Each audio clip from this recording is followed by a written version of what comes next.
వింత కోరిక అనే చందమామ కథ చెప్పుకుందాం. ఒకానొకప్పుడు విదర్భ దేశాన్ని పరాక్రముడనే రాజు పాలించేవాడు. ఆయనకు కనకప్రభ అని ఒక్కర్తె కూతురు. యుక్త వయసు రాగానే ఆమెకు పెళ్లి చేయాలనుకున్నారు తల్లిదండ్రులు. కానీ హేమద్వీపం పోయి వచ్చి అక్కడి వింతలు చెప్పగలవాడెవడో అటువంటి వాడినే పెళ్లాడతానని పట్టుబట్టింది. ఈ వింత కోరికకు తల్లిదండ్రులు ఆశ్చర్యపోయారు. వాడవాడలా చాటింపు వేయించాడు రాజు. కానీ నాకు తెలుసును అని ఒక్కళ్ళు ముందుకు రాలేదు.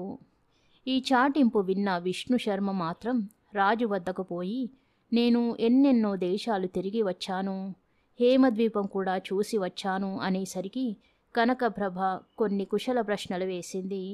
ఆమె వేసిన ప్రశ్నలలో ఒక్కదానికి జవాబు చెప్పలేక తెల్లమొహం వేయగా, వీడు కళ్ళబొల్లి మాటలు చెప్పి మోసగించాలని చూస్తున్నాడు, కనుక వెంటనే మన రాజ్యం నుంచి తరిమివేయండి అన్నాడు రాజు.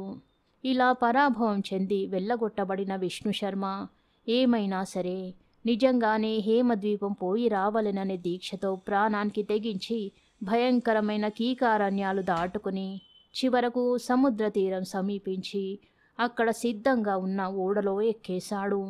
బయలుదేరిన వేళ విశేషమేమిటో గాని విష్ణుశర్మ ఎక్కిన ఓడ ఇంచుమించు సగం దారిలో ఉండగా పెనుగాలి వీచి గొప్ప వర్షం కురిసి ఆ ఓడ గంగార్పణమై జనమంతా మునిగిపోయారు. అందరితో పాటు విష్ణుశర్మ కూడా మునిగిపోయాడు. కానీ అతన్ని ఒక పెద్ద చేప మింగివేసింది. ఆ చేప పోతూ పోతూ రత్నద్వీపం సమీపించి అక్కడ జాలరులు పన్ని ఉంచిన వలలో చిక్కుకోగా వాళ్ళు దానిని తమ రాజు అయిన సత్యవ్రతుని వద్దకు తీసుకుపోయారు. రాజు దాన్ని చూసి, ఇందులో ఏదో విచిత్రం ఉండి తీరాలి, కనుక జాగ్రత్తగా చీల్చమన్నాడు. అలా చీల్చగానే జీవాలతో ఉన్న విష్ణుశర్మ బయటకి వచ్చాడు.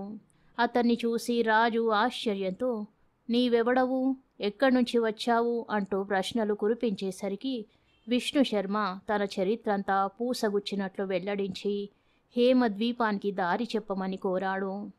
అందుకు సత్యవ్రతుడు సంతోషించి, ఆ ద్వీపం పేరు విన్నానే గాని దారి నాకు తెలియదు. రేపు లేదు ఎల్లుండి రాహుల ద్వీపంలో గొప్ప విందు జరగబోతున్నది. అక్కడికి ముల్లోకాలు సంచారం చేసే మహామహులెంతోమంది వస్తారు. వాళ్ళను అడిగితే హేమద్వీపానికి దారి ఇట్టే తెలుస్తుంది. అంతవరకు ఇక్కడనే ఉండవలసింది. ఎల్లుండి నాతో పాటు రాహుల ద్వీపం వద్దుగాని అంటూ చెప్పాడు. మూడవ రోజు విష్ణుశర్మను వెంటబెట్టుకుని రాజు రాహుల ద్వీపానికి బయలుదేరాడు. సముద్రం మీద ఓడలో ప్రయాణిస్తూ ఉండగా పెద్ద గాలి వీచి ఓడ ఒక సుడిగుండంలో పడి ముక్కలు ముక్కలైంది. విష్ణుశర్మకు ఒక కొయ్య ముక్క దొరికింది. అది పట్టుకుని ఎలాగూ బ్రతికి బయటపడి ఒక గట్టు చేరుకుని ఆ గట్టుపైన ఉండే చెట్టు ఎక్కాడు. సత్యవ్రతుడు మాత్రం తప్పించుకోలేక సుడిగుండంలో మాయమయ్యాడు. విష్ణుశర్మ నిరాశతో కృంగిపోయి ఏమీ తోచక అలానే కూర్చున్నంతలో ఒక పెద్ద గండబేరుండ పక్షుల గుంపు వచ్చి మర్రి చెట్టు మీద వాలింది. పక్షి భాష తెలిసిన విష్ణుశర్మ అవి హేమద్వీపం పోబోతున్నవని వాటి మాటల వల్ల గ్రహించి తనను కూడా ఆ ద్వీపానికి తీసుకుపొమ్మని బలిష్టమైన ఒక పక్షిని కోరాడు. పక్షి భాష మాట్లాడుతున్న శర్మను చూసి అది సంతోషించి అతనిని తన వీపు మీద ఎక్కించుకొని పోయి హేమద్వీపంలోని ఒక ఉద్యానవనంలో దింపివేసింది. ఉద్యానవనంలోని చెలికత్తెలు విష్ణుశర్మను సరాసరి హేమద్వీపానికి తీసుకుపోయి తమ రాణి అయిన కనకరేఖ ఎదుట పెట్టారు. కనకరేఖ వల్ల అతను స్వాగతోపచారాలు పొంది స్థిమితపడిన తరువాత తను వచ్చిన పని వివరంగా చెప్పాడు. అతను చెప్పినదంతా శ్రద్ధగా విన్న కనకరేఖ తన చరిత్ర విష్ణుశర్మకు వినిపించనారంభించింది. మేము ముగ్గురం అక్కా చెల్లెళ్ళం. ఒక రోజున నా చెల్లెళ్ళిద్దరూ సరస్సులో ఉత్సాహంతో జలకాలాడుతుండగా వాళ్ళు చిందించిన నీటి తుంపరలు అక్కడనే తపస్సు చేసుకుంటున్న ఒక మునీశ్వరుని పైన పడ్డాయి. వెంటనే ఆయన, మీరు భూలోకంలో మానవులుగా పుట్టండి అని శపించాడు. ఆ శాపవశాన వాళ్ళిద్దరూ ఇప్పుడు మత్స్యలోకంలో ఉన్నారు. నేనొక్కరితేనే ఈ హేమద్వీపంలో ఉంటున్నాను అని చెప్పింది. ఇలా వారి వారి చరిత్రలు ఒకరికొకరు చెప్పుకున్నప్పటి నుంచి వారి స్నేహం అభివృద్ధి అయి చివరకు వారు పెళ్లాడుదాం అనుకున్నంత వరకు వచ్చింది. అయితే నా తండ్రి అనుజ్ఞ పొంది 3 రోజుల కల్లా తిరిగి వస్తాను. ఈ లోపల నీవు ఈ భవనమంతటా యథేచ్ఛగా విహరించవచ్చు. కాని ఆ మధ్య గది వైపు మాత్రం పోబోకు అని చెప్పి వెళ్ళింది ఆమె. విష్ణుశర్మ 2 రోజుల పాటు అపురూపమైన ఆ భవనమంతా ఆనందంగా కలియ తిరిగాడు. కాని ఇక ఉండబట్టలేక 3వ రోజున కనకరేఖ వద్దని చెప్పిన మధ్య గది వద్దకు వెళ్ళాడు.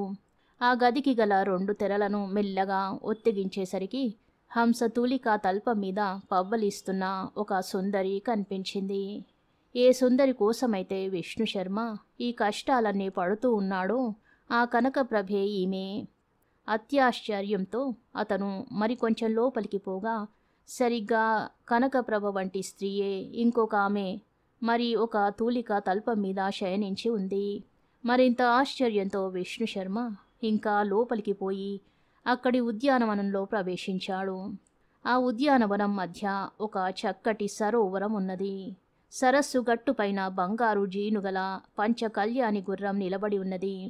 విష్ణుశర్మ దానిని ఎక్కుదామని సిద్ధపడేటంతలో అది ఫెడీమని ఒక్క తన్ను తన్నింది. ఆ దెబ్బతో అతను ఆ సరస్సులో పడి మునిగిపోయాడు. అడుగంట ఒక్క బుడక వేసి మళ్ళీ పైకి తేలేటప్పటికీ విష్ణుశర్మ అటూ ఇటూ పరికించి తాను ఇప్పుడు సరిగ్గా విదర్భ దేశంలోనే ఉన్నట్టు తెలుసుకున్నాడు. ఇదంతా స్వప్న కథలాగా తోచింది.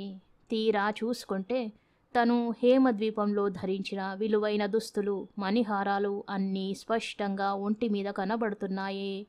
మరి అటువంటప్పుడు ఇదంతా కళ అని ఎలా తోసిపుచ్చడం? మరునాడు విష్ణుశర్మ పరాక్రమరాజు కోటకు పోయి నేను హేమద్వీపానికి వెళ్ళి వచ్చాను అని చెప్పేసరికి అబ్బాయి, ఈసారి అబద్ధమాడినట్టయితే తల కొట్టించి కోట గుమ్మానికి వేలాడగట్టిస్తాను సుమా అని హెచ్చరించాడు రాజు. విష్ణుశర్మ నిర్భయంగా తను చూసి వచ్చిన వింతలన్నీ చెప్పి తగిన తార్కాణాలు చూపించేసరికి కనకప్రభ ఉత్సాహభరితురాలై, శర్మ, నీవు నా చరిత్ర నాకు జ్ఞాపకం చేయడంతోనే శాప విముక్తి అయిపోయింది. నాకు ఎవరైతే శాపం విడగొడతారో వాళ్ళనే పెళ్ళాడాలని నిశ్చయించుకున్నాను. కనుక నన్ను పెళ్లి చేసుకోదలుచుకుంటే హేమద్వీపానికి వచ్చేసేయి అని చెప్పి తన మానవ శరీరం వదిలి మాయమైపోయింది. కూతురు అదృశ్యమైనందుకు రాజు రాణి దుఃఖించారు. తరువాత విష్ణుశర్మ సరిగ్గా మునపటి దారినే బయలుదేరి రత్నద్వీపం చేరుకునేసరికి సత్యవ్రతుని కూతురు కనకావతి వచ్చి అతనితో, నన్ను నీకిచ్చి వివాహం చేయాలని మా తండ్రి అనుకున్నాడు. కనుక ఆయన సంకల్పం నెరవేర్చడం నా విధి అన్నది. విష్ణుశర్మ కనకావతిని వివాహం చేసుకున్నాడు. అప్పుడు కనకావతి భర్తతో, ఇప్పటికీ నా శాపం కూడా వదిలిపోయింది. నేను హేమద్వీపంలోనే ఉండే కనకరేఖకు 2వ చెల్లెల్ని అంటూ తన చరిత్ర వెల్లడించింది. ఒక పెద్ద మేఘం మీద వారు ప్రయాణించి హేమద్వీపం చేరుకున్నారు. తరువాత విష్ణుశర్మ తన కోసం ఎదురు చూస్తూ ఉన్న కనకరేఖను, కనకప్రభను కూడా పెళ్లాడి 3 అక్క చెల్లెలను రాణులుగా చేసుకుని సుఖంగా ఉంటున్నాడు. కథ సమాప్తం. శుభం.